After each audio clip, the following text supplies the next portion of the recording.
Good evening everyone. So may walk-in guest kami and pupuntahan ko ngayon kasi hindi namin na register yun.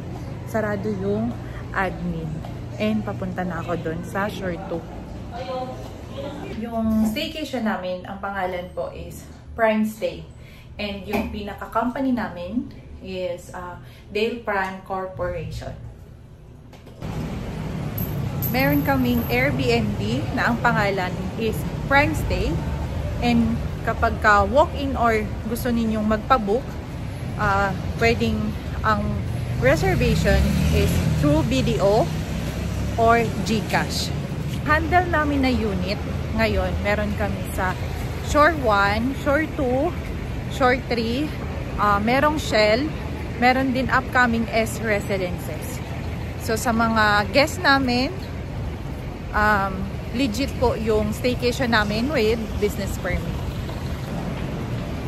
Kung gusto nyo pong mag-book, just text us sa 0927-434-7488 or pwede ninyong i-message yung FB page namin, Prime Stay MOA.